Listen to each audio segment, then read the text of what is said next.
Hello, everyone, and welcome to our daily magic, where we talk about rituals we can use to cultivate magic in our daily lives, or we can discuss the magic that we're being in the world. And we have an amazing guest here with us, along with our awesome magical co-host. But let's get started.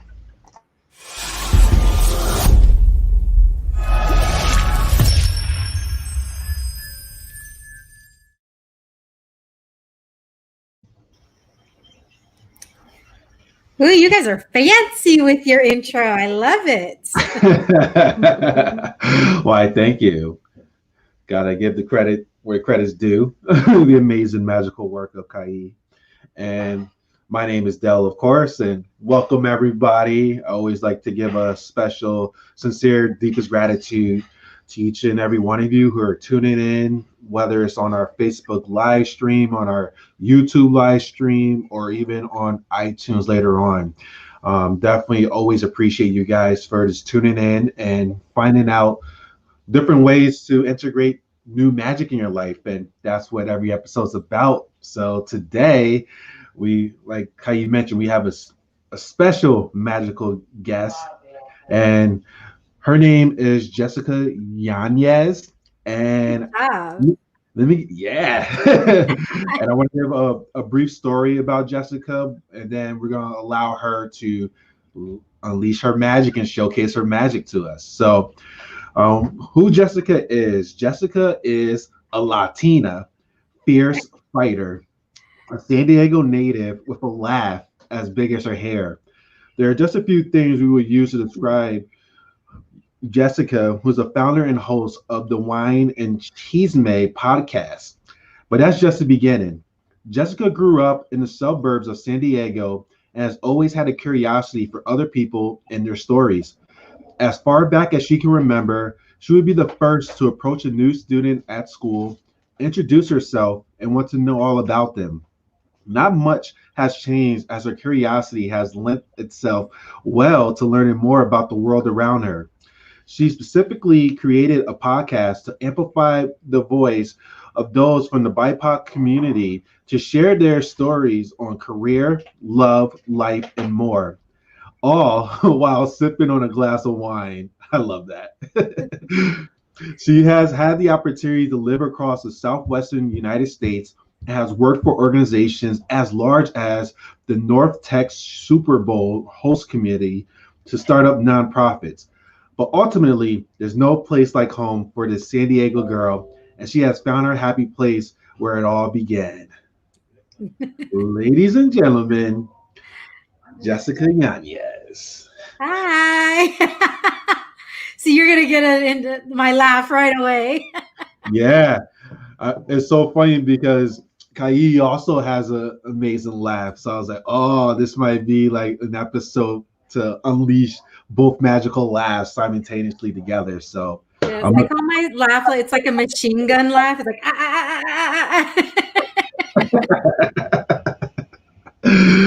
oh, thank you so much for accepting the invitation to be a guest on our show. And the way that we usually like to start our episodes is just allow that space, because I did the formal introduction, but the first question we like to do is just to allow our guests to really showcase their magic. So, question for you, the very first question is, what is your magic and how did you discover your magic? I would say my magic is I don't want to say just being an extrovert, because I think anybody can be an extrovert, but I feel like my magic is being able to make people feel comfortable, right?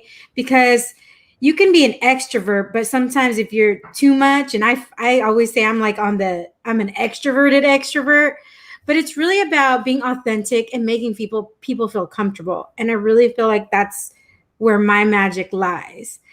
And I think it's because I am truly curious about people and around the people and the world around me. So I would say, I mean, I don't think I realized it was kind of like my magic until I was older. But like you said in my intro, it's something that I've always done, right? I was always that kid. A new person would come and I'd be like, "Hi, I'm Jessica. How are you? Tell me all about you." And not much has changed as an adult. I'm like, "Hi, I'm Jessica. Tell me all about you."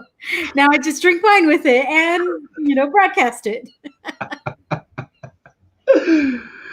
I love it. I love it. And being a full-on extrovert, that's something a lot of us have to learn more about being that way. Like me personally, I'm more of an introvert and not so much an extrovert. I'm extrovert when I feel that it's okay, or I feel okay to be an extrovert. But for the most part, I like to be in a cave. So sort of like a turtle that hides in the shell and Yeah. then come out. Hey, I'm here. Hey, let's connect. But I love the fact of like what you said, like right from the beginning, being a kid, you just naturally just wanted to connect with other people and authentically, not in a way of like not having an agenda or anything like that, but you just really truly wanted to connect with people. And I love that. Yeah, I mean, I probably owe a lot of that to my mom because she's the same way, right? She's very I'm not as crazy as she is. I'm very, like, as far as she will get your whole life story in 5 minutes. I wait a couple hours at least, right, to get everything. But she's just always been that type of person, a very extroverted person, wanting to know everything. Or she's more in your face. I'm more subtle, I guess you could say. And but it's true. I love people. So this time of COVID has, at first it was very, very hard, right? It was being an extroverted extrovert. You want to be around people all the time. And when everything happened with COVID, like, you couldn't. But it really has allowed me to discover other magic inside of me, right? It's allowed me to kind of learn and love a different side of myself. Mm. And it's been really, like, I've said before, we all have this opportunity during this time of COVID, right? During this time of the pandemic. It's how we use the opportunity, how we're going to be able to move forward. And I've really used this opportunity for self discovery and self reflection. And it's been really, really awesome. Awesome. Yeah. What the COVID, and we'll dive into that, and also a lot of external things are happening. But I wanted to just slow it down real quick. We just dropped just a magical bomb just then, which had a sound effect for it. But it's using this opportunity for what is right now to develop a deeper relationship with yourself. And externally, there's a lot of things going on with the COVID and the racial tensions, a lot of external things out there that could really have us be distracted from really what this opportunity is allowing us, and that opportunity for slowing down. But for us, we're mandated, we're supposed to quarantine and be home and things like that, but using this time to really go within and discover more about yourself. And if you don't mind sharing, what are some like additional magical discoveries that you discover with yourself by really being with yourself during these times? Well, like I said, at first it was hard. I cried a lot. I was missed people and everything. But when I had the opportunity, I was like, okay, like, I enjoy my own company. I live by myself. So obviously I do enjoy my own company to a certain extent, right? But you can always leave. You can always go to other places and you don't have to necessarily be at home by yourself. So when you're forced to be at home, then you're just kind of like, all right, why is this making me so uncomfortable? Why is spending all of this time by myself making me feel so uncomfortable? And it was really just, I think, because I could go everywhere else, I didn't have to have any of that self reflection. So it was kind of like, okay, who am I? I mean, I feel like I've known who I am, right? Nobody would ever accuse me of being a wallflower or not being confident, even though internally I may have had struggles. but it was really kind of diving in and saying, what do I want to do? I launched the podcast right literally 2 weeks, 3 weeks, 3 weeks before COVID started. Yeah, I had a launch party, and then 2 weeks later we shut down. Right. So it was just timing. And then it was like having these interactions with people really helped. And then everything with all of the civil unrest and the racial injustice and everything would like, it was really, really hard because my friend group is very, very diverse. And I didn't know where to go because I wanted to be there for my friends and like hug them and stuff. And I couldn't. Like we're stuck at home. We can't do anything. So it's really like, what can I do? Like, who am I? And those are things that for my entire life in some form or fashion, I've always um I've always been a part of, right? I've always fought for my friends who have been different, like who look different than me. I've always fought for my friends who look like me. And it was, what can I do and who am I? And it really kind of helped me get in touch with my empathic side too. And that has been a journey in itself because I was always one of those people, you call me and you say hello and I'm like, what's wrong? And my friends are like, how do you know something's wrong? But now, like, be allowing myself to distance myself from some people who maybe were not giving me, like, our energies weren't vibing, right? Instead of just being around people just to be around people, I'm like around people who our energies vibe with each other. Our energies live off each other instead of like, I think when we get that uneasy feeling in our stomach where you're like, I guess I'll give them the benefit of the doubt. I don't do that anymore. Like, why am I going to give somebody the benefit? If I'm feeling something, it's because my body and my energy is telling me to stay away or to be cautious for a reason. So I think as kids, we like people or we don't, right? We don't give people benefit of the doubt. As adults, we're told to give people the benefit of the doubt. And then once we do, usually, at least in my case, I don't know about your guys' case, then I end up regretting it. I'm like, why did I do that? Like, I knew something wasn't right. So it's allowed me to kind of cultivate that and be in touch with myself for that, put space between that has been, I think, a really great thing, right? For a lot of people. It's allowed you to put space between yourself and other people that you're like, I don't know. And then it's really allowed me to get in touch with other sides of me, like my empathic side. And it's really, it's continuing to be a journey, right? Because you have to be careful of where that energy is released. Mm-hmm. Yeah. But it seems like you opened up more of that energy to use it in a way beneficial for you because you was able to tap in more with yourself and understand more about yourself and then realize, oh, these people that I have in my life right now are not a energetic vibrational match for me right now. And I want to let these people go so I can be able to focus more on the stuff that serves you. Absolutely. And the thing is it's not like you have to tell people that's what you're doing, right? You don't have to tell people. Like, that's the beauty of COVID right now, is you can put space between yourself and other people, and it just is because of the time that we're in. Like, you don't have to say anything. So that's been the nice part. I don't have to. I'm just like, okay, see you later. And that doesn't mean that I don't want good for them, right? I feel like there's always a difference between being a cheerleader and an advocate. A cheerleader is somebody who's like, yes, I hope everything goes well for you. I'm cheering for you on the sidelines. And I have no problem being that. But if I'm vibing with you and I'm feeling what you're doing, I'm like, how can I help you? What can I do? I want to be your advocate. Like, let me help. Like, just tell me how I can do that, and to use whatever I can do to help push them, lift them up and push them forward. Beautiful. Any thoughts? The things you learn, right? The things you learn, especially as you get older, and then in this pandemic thing, it's crazy. Yeah. It's a collective school. Well, my perception, it's a collective school happening right now. We're all learning. learning more about ourselves and learning more about each other.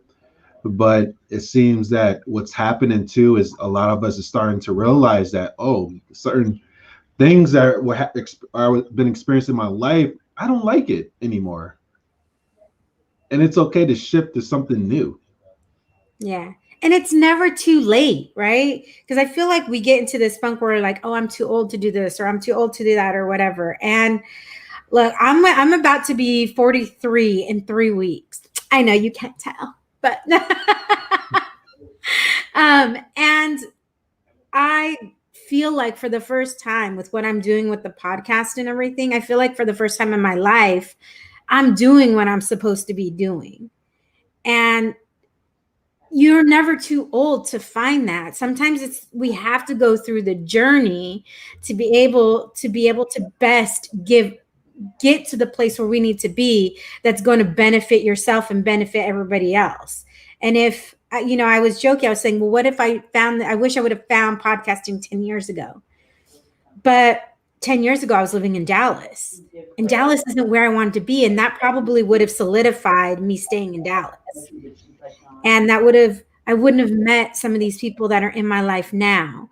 Like, so I think we have to it's sometimes hard to see the journey that we're in while we're in it. That can sometimes be really, really difficult. But I think we have to realize, like, I'm glad this happened when I came to San Diego, because once I moved to San Diego, it's just like back to San Diego, even though this is where I grew up. Once I moved back, it was like everything has been on point. Everything that I've wanted, like everything has come together in my life in a way that it never has. The synchronicities that happen. It is. Letting go and aligning more of who you are and who you really want, and doing the stuff that you want too. And look what's happening.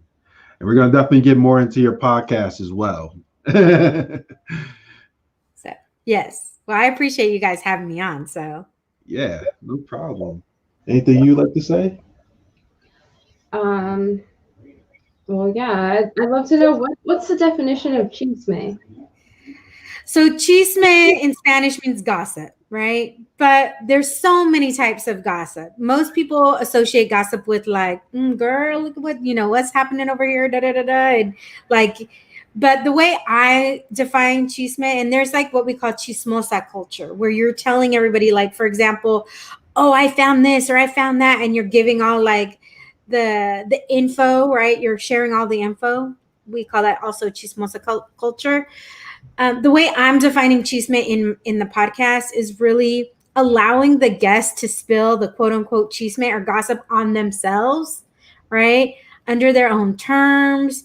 So it's like in the first episode, I joke, I'm like, this is not your tia's chisme, which if you don't know what tia is, it's auntie, it'd be auntie. And I'm like, this is not your tia's chisme where you're talking about your family and who does this and who does what. It's really allowing the guests that come on to spill the chisme on themselves. And, when I ask people what they want, like doing the pre-interview questionnaire, I always ask them, are there things that you don't want to talk about? Because I understand that there are things that people may not be ready to talk about, or they may not want to focus on, because I think that also gives them a comfort knowing that that's not going to be talked about. And so that's what chisme in my definition through the podcast is what it's meaning. Thank you. I know people, I've had to say in some of the intros, like, oh, this is what chisme means, because I've found that I'm getting more and more non-Spanish speakers. And it's in English. The podcast is in English.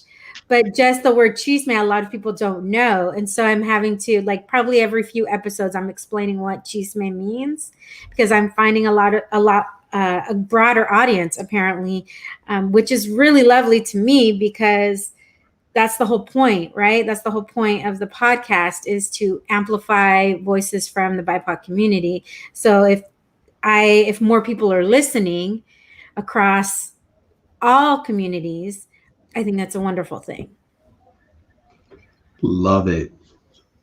And So we're going into the podcast now. But I guess so.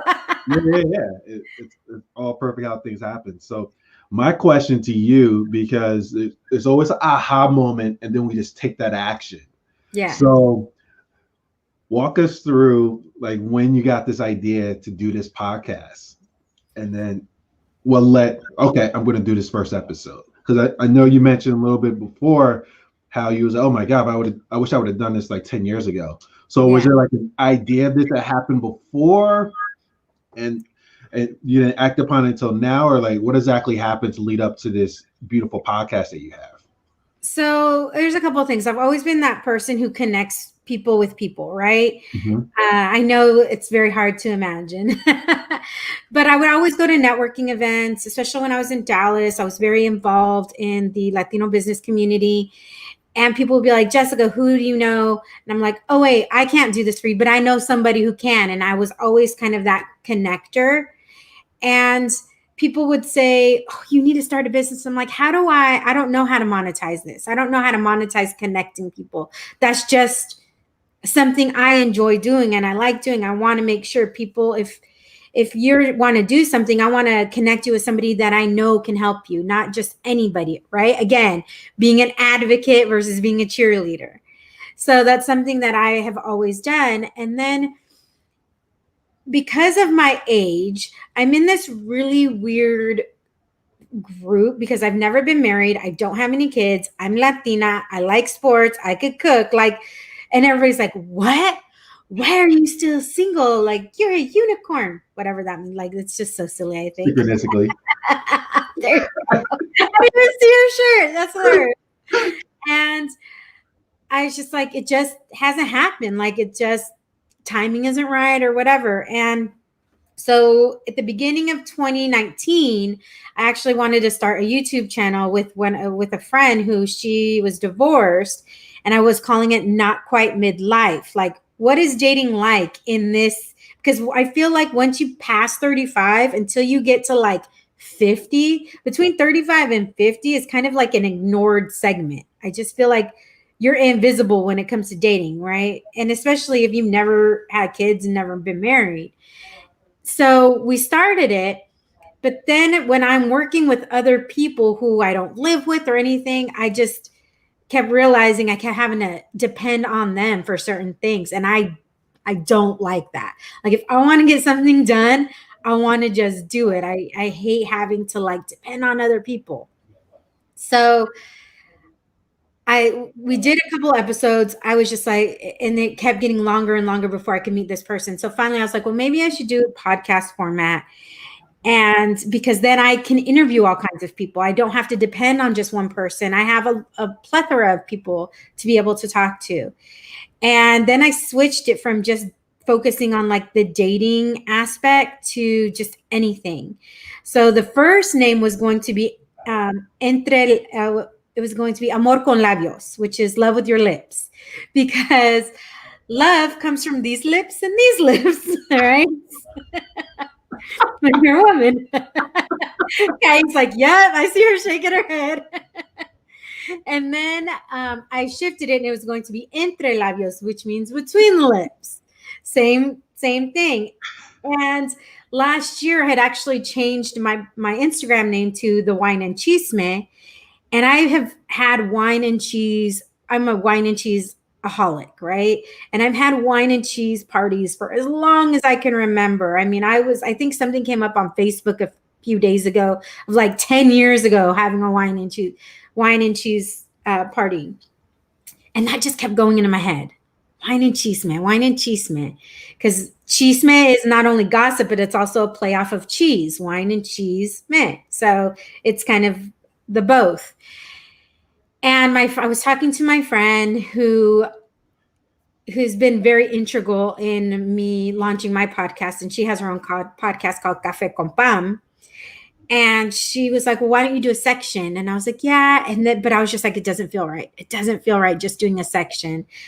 And then I was like, you know what? That needs to be the name. That just needs to be the name of the whole thing, of the Wine and Chisme. And then it kind of just opened up because I can talk about anything, right? I can talk, and I love wine. I mean, it's really difficult to drink wine while talking to people, but I think it also helps people loosen up. And there was nothing else like that out there, which I was shocked. Like nobody had taken that name, nobody had done that.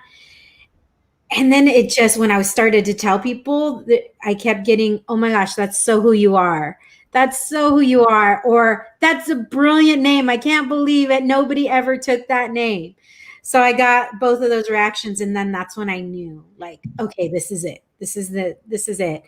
And if I didn't have people who were just like, you need to just do it. And that's when people ask me, like, how do I start? I'm like, you just need to do it, right? Sure, you guys know, okay, like, if you wait too long, you're just going to be in your head. You're going to talk yourself in and out of stuff, but just do it and start it. And I'm about to, I think episode 40 is going to drop tomorrow. Wow. By the end of the year, I'll have 50 episodes. And it's been really, really exciting. I've talked to so many friends. And the reason I wanted it to not just be a Latinx, Latino representation is because I have a very broad spectrum of friends in my life.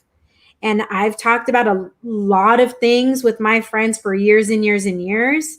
And I'm not uncomfortable talking about social injustice. I am very vocal about my feelings. And I think a lot of it has to do with because I have a lot of friends that come from a lot of different backgrounds. And these are things that we've talked about for years and years and years. So I'm able to talk about these what some people may find uncomfortable. Me and my friends literally talk about almost on a daily basis, whether it's on Instagram, whether it's on the phone, whether it's on, whatever platform it is, we've been talking about it. So it's able to give me a platform to be able to share these stories, because the more that we learn from one another, the more we can come together. Need another sound effect. Wow. Yeah. Did I just leave you speechless? Yeah, because that was magical. And one is kudos for you for really discovering exactly how to bring yourself out in a way to serve others and also to be yourself. And I was wondering too, I'm like, I wonder how like the conversation go when the wine really starts to kick in, like how deep they get, or like how like realer they get. Cause like you said, it help people to relax. And for me, my relaxing is I do meditations and things, but I can see like the way that you do it with the wine, that's a meditation as well, to allow people to relax, really start to be okay and be able to express themselves too. And and it's not a requirement, right? Like I've had people who don't drink or whatever, and that's totally fine. I drink every episode because I like to highlight different wines. And right now I'm really trying to focus on BIPOC winemakers, because there's like less than 10% of all winemakers come from communities of color, and less than 2% are actually in retail stores. So if there's something that I can do to help, highlight those wines, then I want to do that as well. Awesome. So. There was something. I was thinking like there was a couple of points that you mentioned that I wanted to just reiterate for the audience. The first thing that struck to me was the fact of where you said when you got this idea to do something, and you're like, wow, I can't believe that nobody else did this. Nobody else has this, the name and everything else. It's like it was meant for you to be able to do that. Yeah. And also the fact for you to be able to step out of your fear and just do it. There's a lot of people out there, myself included, we have ideas for doing things, but then we get stuck, like to really get it out there because, it's not out there. Is it something in demand, or how's it going to be received? And then, like you said, the longer that you wait, the more that your mind starts to kick in and gives you all these reasons why it may not work, or like, oh, this is like a bad idea. And you never know what could happen. As you can see what happened right here with Jessica. She went out with this brilliant idea and brilliant name, and look what's happening now. It's beautiful, and she's in a space of speaking her truth. And for a lot of people out there who may be stuck with that, have this idea and holding yourself back from really letting yourself out there, you never know what can happen by you just speaking your truth. I think that's so vital, because you have to, like, for me, when people ask like I said, I don't know how to be anybody other than myself, right? I don't. That's just who I am. I'm loud. I like to laugh. I'm very curious. So it's hard for me to be anybody else. I know that's not the case for everybody, and I want to acknowledge that, because I know a lot of people are afraid to be themselves. And starting this whole podcast, even though I felt like I am not afraid to be myself, it's still very scary, right? Because you're putting yourself out there. I'm also, let me just put it this, I'm also like a Scorpio, whether you believe in stuff like that or not, but I'm somebody who, I can have a lot of acquaintances, but true friends that like I really let in are not, that's not a plethora of people. That's not a lot of people. So each episode, I talk about things that maybe I've never really spoken about to some people. I've spoken about my own sexual assault on the podcast. Which was not, an easy thing. I've talked about, after everything happened with George Floyd, one of my former coworkers, he came on and he talked about what his experience was to grow up as a Black man in Texas. And we were saying our truths, right, about different things that we have gone through, that him and I like would talk about, but not in that like such a deep way, and how that really affected him. And I even have a podcast episode with my sister where I even learned things about my sister that I didn't know because she never shared them. So putting yourself out there is you're being very vulnerable, and you don't know how things are going to be received. Like, knock on wood. I haven't gotten any hate mail. I haven't gotten anybody telling me anything crazy. It's been just positive feedback, but I know as things continue to grow, that probably is inevitable. I hope it's not, but the way things are, sometimes people just want to be offended with certain things. And so I feel like I'm like preparing myself for that, right? Because I am being vulnerable, and you don't want to get hurt. You don't want somebody to say, but at the same time, I'm like, you know what? This is my truth, and this is who I am. And like, this is who I want to have as my guest. And I've had to say no to people. I'm sorry if you're like a cis white male who wants to come on and promote your business. That's not who my audience is looking for. That's not who I am. Like, and so it doesn't mean that I don't like you. It doesn't mean that I don't want to do anything with you. That just means like there are few and far between podcasts that highlight across the BIPOC community, because normally we kind of stay in our lane, right? You have Latinx podcasts, you have Black podcasts, you have business podcast, but to truly tell our stories, because this is not about necessarily entrepreneurship. It's not necessarily about, it's across the board.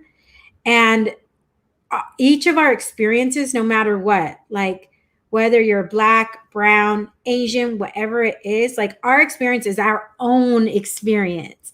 They're all different. So I want to hear all of these different experiences, right? So I think it's,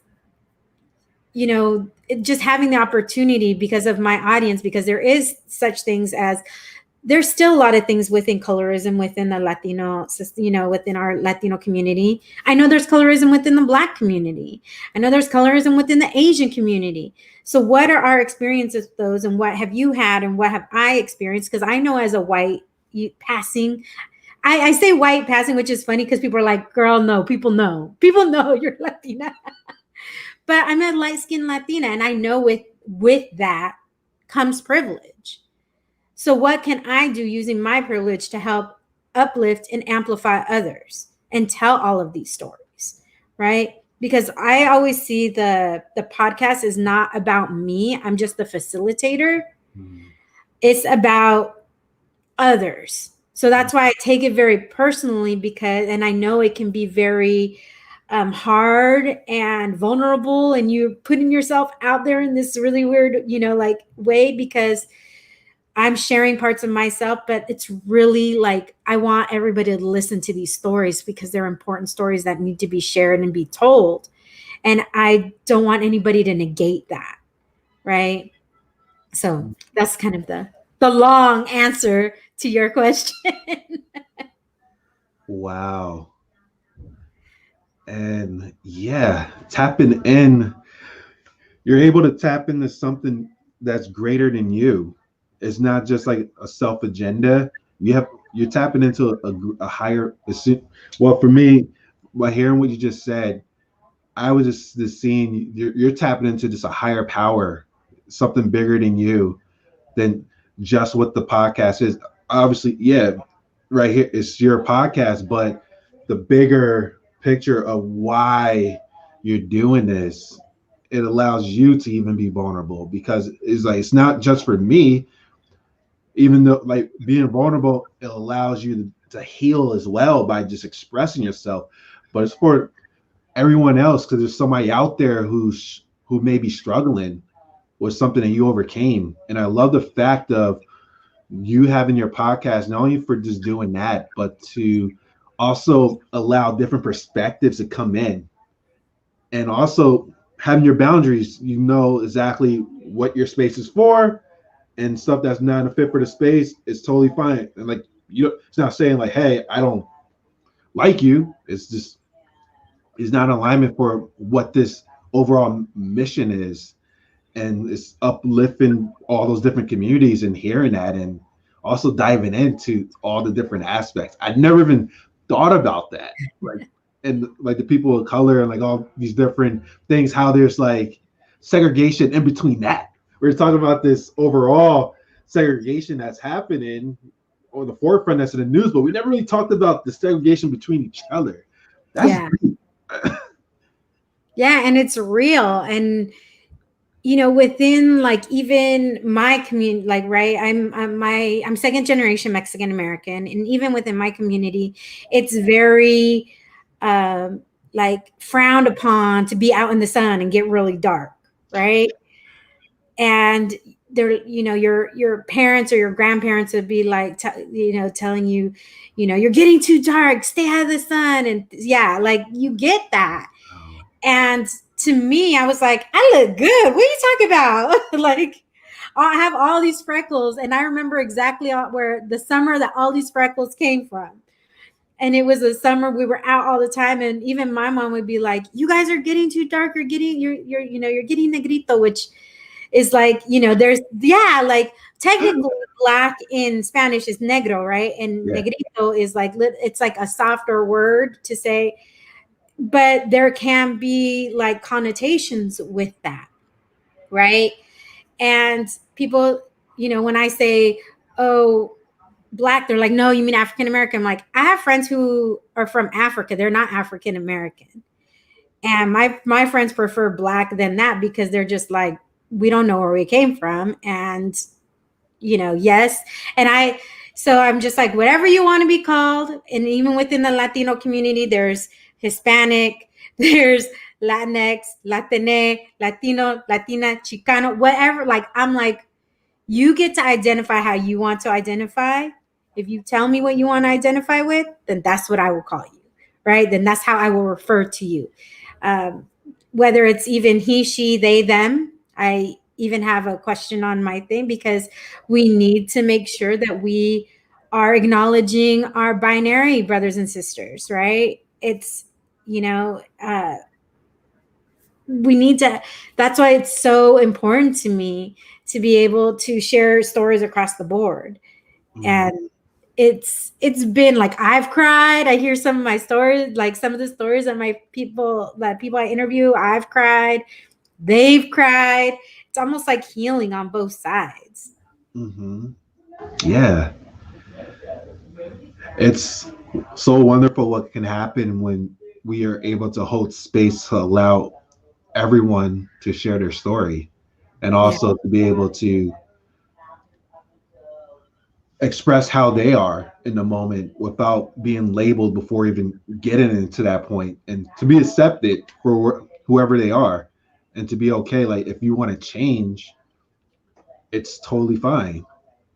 And I, oh man, because your podcast is just, and what you're doing in this greater power is you already are integrating what collectively the world is getting to, and collectively what the world would like to be in.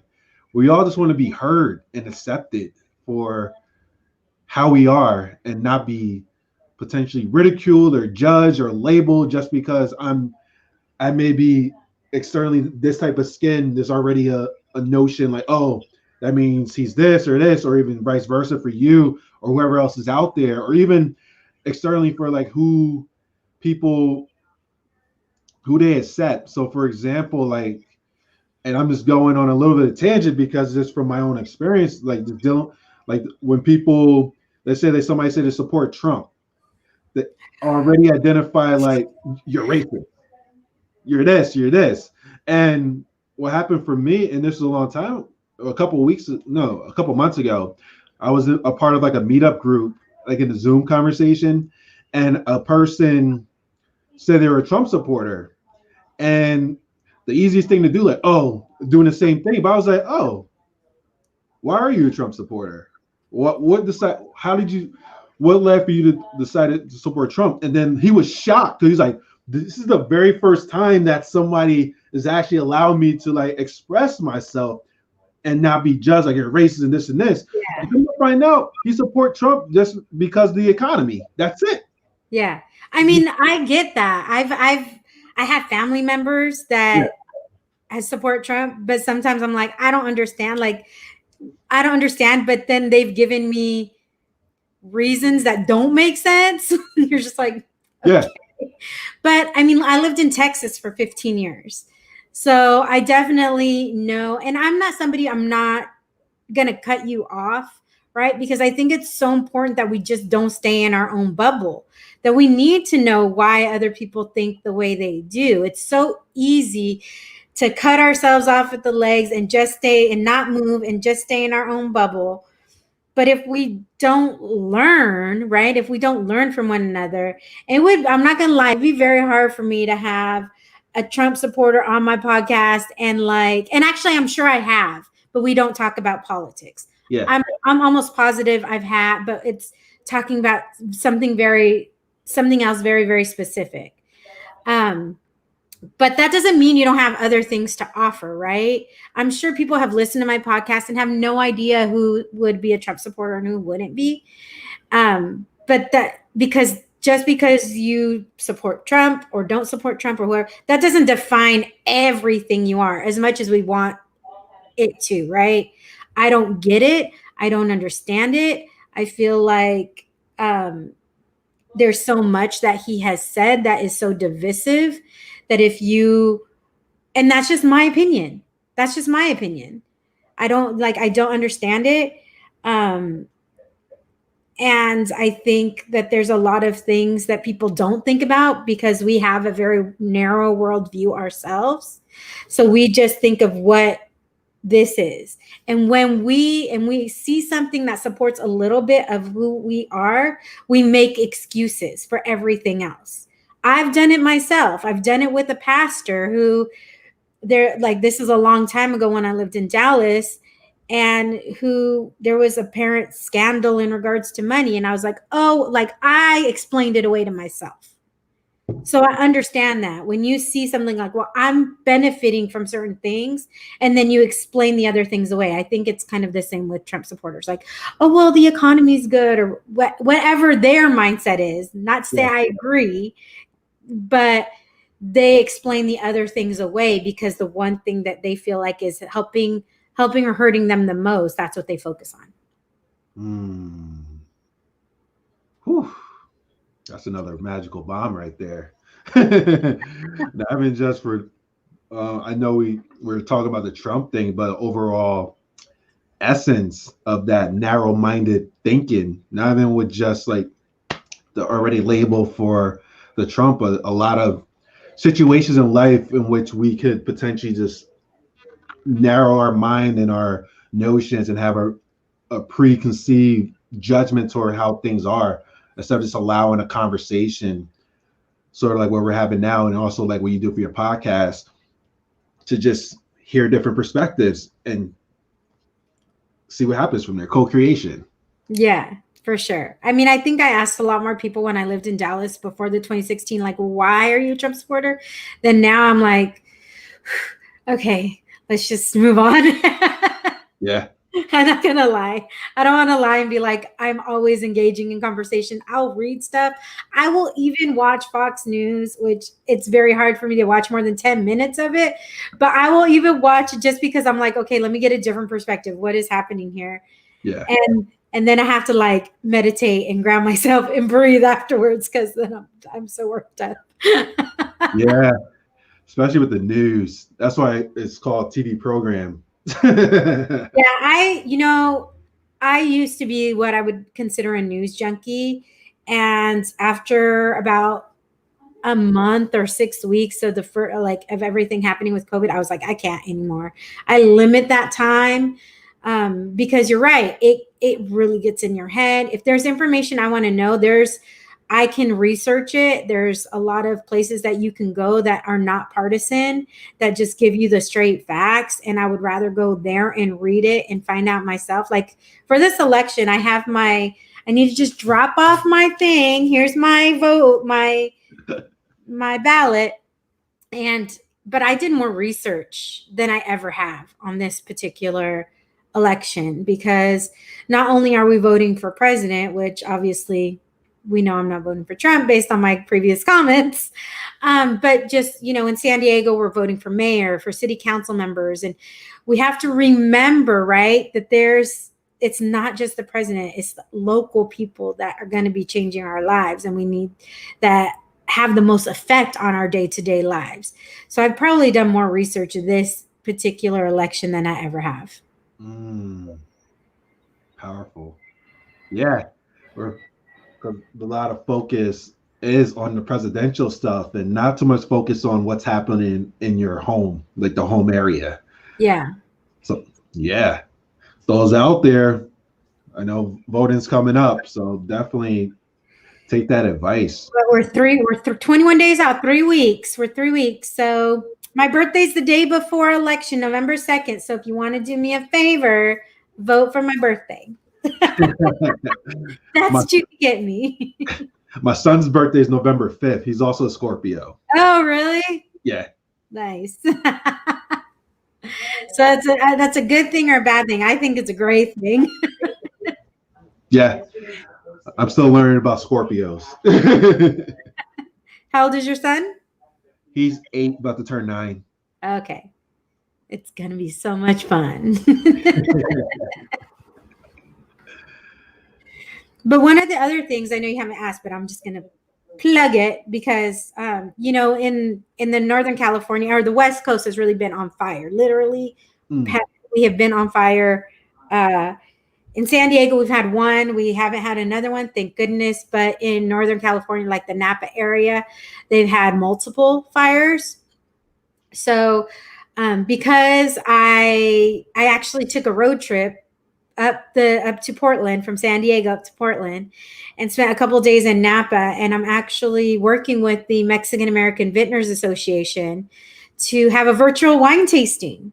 What? Yes. So we're working with 4 vintners, 4 winemakers. So if you want to support some brown winemakers, we're going to do a virtual wine tasting starting the day after the election, because Lord knows we're all going to need a drink after, like, just to calm us down, just to get us through, because we're probably not going to know who won the election even that day, right? Yeah. So it's going to be for 4 weeks, each Wednesday, which is what I call Wine and Chisme Wednesday, so just Wine Wednesday.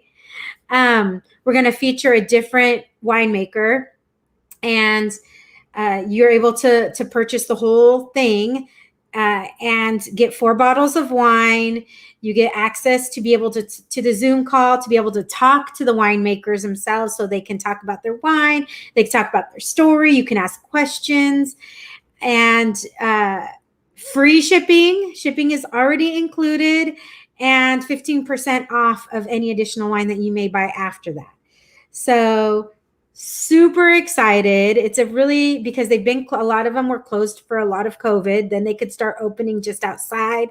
Then as soon as that happens, fires start.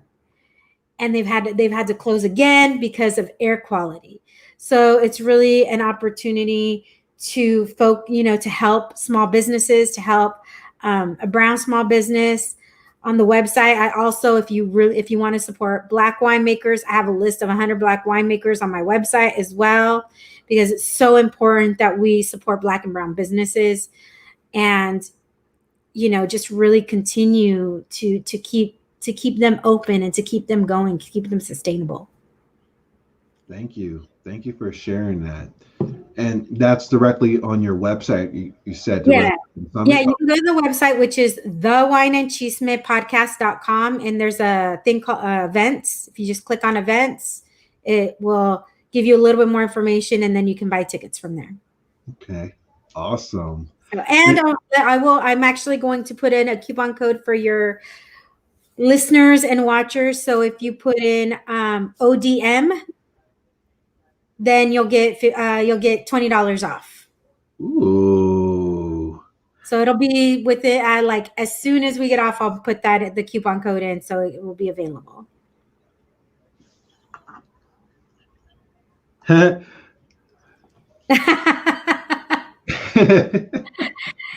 No problem. I love that. So yes, if you go to the Wine and Chisme podcast, you will see wines, and on it says wines by episode, I believe. And it'll literally list every single wine that I've drank for each episode. It'll have links to some of the wines that have sponsored episodes.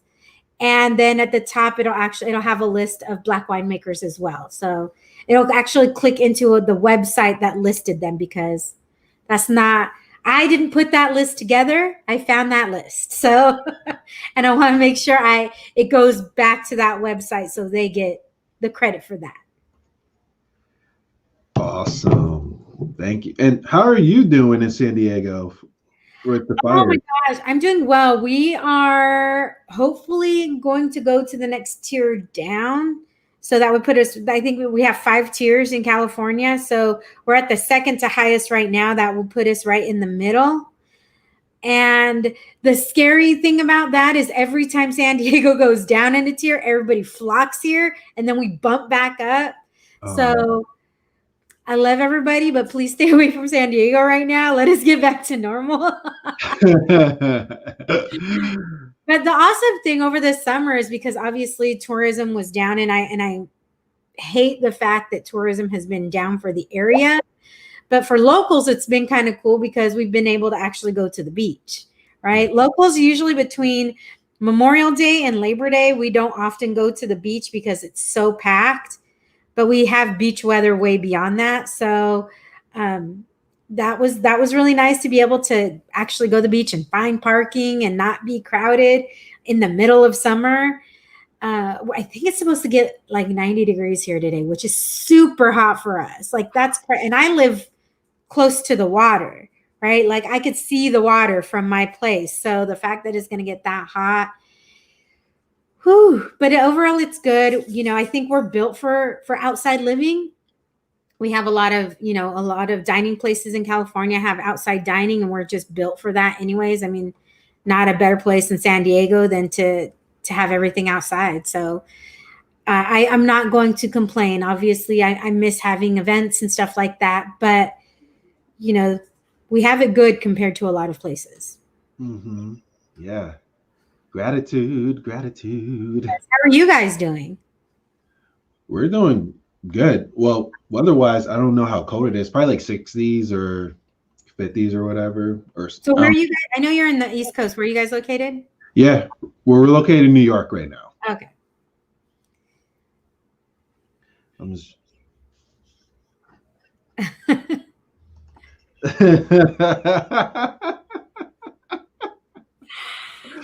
Right. You need wine to warm you up, cool you down, whatever. So I will say there is this really like I get wines with all different price points, right? And I'm very honest because I taste the wine and I say like what I like or what I don't like. There's been a couple where I'm like, this is a little sweet for me because I don't enjoy very sweet wines. And then there's some where I was like, this will probably be for guests, which means I wasn't about it, right? But I'm going to be honest because that like everybody has a different palate, just like everybody has a different opinion. You have different opinions on wine. But there is a brand new winemaker. He is a first generation Mexican American out of Lido, California. And his wine is called Seis Soles. So it's number 6, SOLES.com is the website. And I don't get anything for this, but it's just a really good price point and a really good, refreshing white wine. So if you're looking for still a white blend to get you through, go there. And if you put code wine and chisme in it, then you get 30% off. But it's a really good one. And I don't get a kickback. It's not an affiliate code. I just asked him if he would give me a code for my listeners. And he said yes. And it's really, really, it's a good white blend. He has a red, rosé, white, and 2 red blends, and they're all super great price points. But he has one that's like a more robust one that's in the like $36, I think, for a bottle. All the other ones are under $20. They're so good too. perfect. And you said 6 Solis, SOLIS or ES? Yes. Okay, perfect. Yes, seisoles.com. His name's Chris Rivera. He, I had him on the podcast and he talks about his journey of becoming a winemaker, right? I think those things, I love so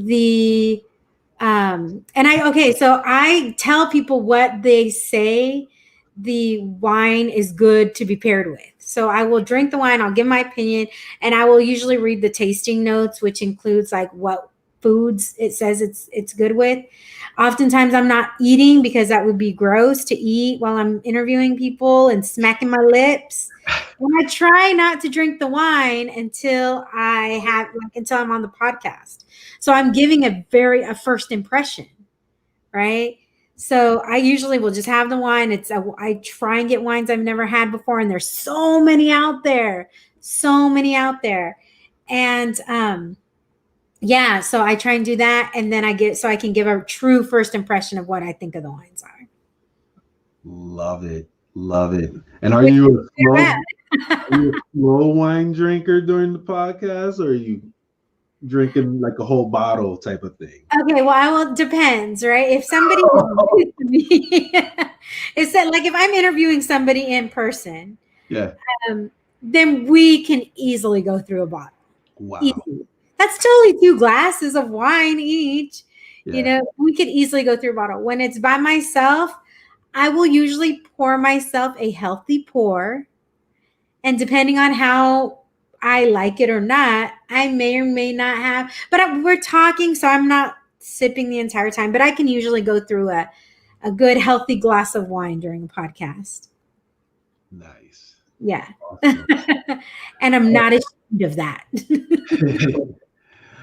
Wow. Time went by pretty quickly. I just saw that we were at the top of the hour, and definitely want to allow you some time for one. Once again, just announce to our audience where they can find you, and if there's any parting words that you'd like to share with them as well. Sure. So you can find me on any podcast platform. I'm on Apple, Google, Spotify, iHeartRadio, pretty much anywhere. You can also go directly to the website, which is thewineandchismepodcast.com. learn about more about me, about the podcast, you can listen to the episodes directly from there, register for the virtual wine tasting, and even send me an email through there if you have any questions. And I would say parting words. I would just say, to whatever you decide to do in life, right? Whether, and you don't have to be an entrepreneur. You don't have to be like, I feel like we've put so much stock into social media and who people are on social media that we forget to look beyond that. And it's so important because, look, I don't have, like, I know people who have 20, 30, 40, 50,000 followers that are my friends on social, that are not just my friends on social media, but that are my friends. And I think whether you have that or not, just to be authentic in regards to who you are, because whoever you are and whatever energy you put out there is what you're going to receive. So if you're like, for me with the podcast, I'm very much about, and that's something that I even say, like, that's honestly one of my 5 non-negotiables in regards to dating somebody. They have to believe and strive for social and racial justice. If you don't believe in that, we don't have the same values, and I won't date you, right? So for me, that's something important, and that's something that I want to make sure I reflect in anything that I'm doing, whether it's social media, whether it's being interviewed on a podcast like this or any other podcast, or even just talking about it. Just try and be authentic to who you are, because people know if you're authentic or not. I think that's the one thing that we forget, right? Is we want to be so bad. These influencers are so famous or this or that. We forget who we are. And ultimately you need to try and stay centered and true to yourself, because if you're true to yourself, then everything else, I think, starts falling into place the way it should be.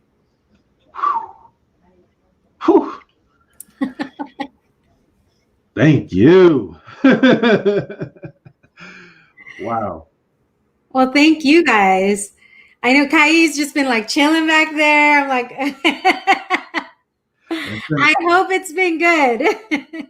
This was great. How do you feel? Yeah, absolutely.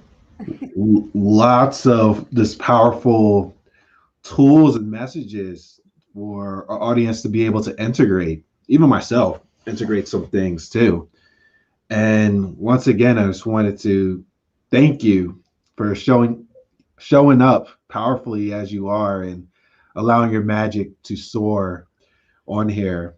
It was definitely powerful, uplifting, and awesome for myself, and I'm sure for our audience as well.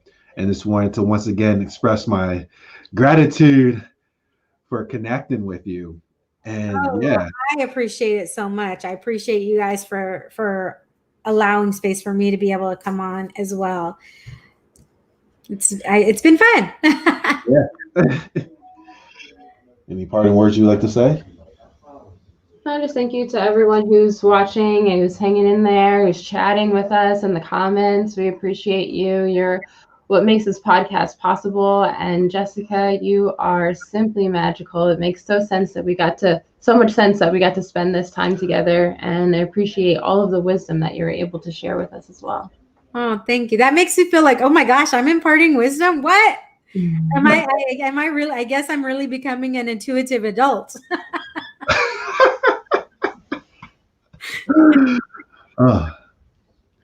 But I really appreciate you guys, and I appreciate, like I said, the space that you guys hold for not just myself, but for your other guests, past and future, because we need to be able to share our stories. We need to remember what our magic is, right? And sometimes it's something like this. We don't think daily, like, what is my magic? But sometimes we have to. I try every day to have who I am for that day. Like, I write my affirmations, and then I'm like, who am I going to be today? Am I going to be confident? Am I going to be loving? Am I going to be this or that? But in the terms of magic, I think that just elevates it so much. So what you guys are doing is awesome. Thank you. Thank you. How do you feel? I love the looks. Well, thank you again. Of course, your information is available widely. And here's just a reminder, the wine and chisme podcast.com. Yeah, this is the logo right there. If you see that, you know you're in the right place. Oh, there we go. Let me get rid of this so we can put you on blast. Yeah. Oops. Oh, that's what I wanted to see. The logo? There you go. Oh, yes. I love it. Because apparently there is another podcast called Chisme and Wine that started after me. But I'm actually like my trademark has already been applied for and everything. So that might make things difficult for that person, but that's why I started it first. Yep. But yeah, but that's so you don't want to confuse the two. That's the logo right there. It's awesome logo. My friend designed it. I'm so grateful for her. She's the one who, like I said, the one who's really integral in me starting everything. Her podcast, I'll plug her podcast if you don't mind, is Café con Pam. Like it's a play off pan, which is bread in Spanish. Her name is Pam, so it's Café con Pam. And hers is a bilingual podcast. She has some episodes in English, some in Spanish, and she's been doing her thing for like 4 years, and she's really awesome. Awesome. Excellent. Thank you again, Jessica. All of the things that you've been sharing have been super valuable, and we appreciate you. I appreciate you guys. Thank you so much. Excellent. Take care, everyone, and stay magical.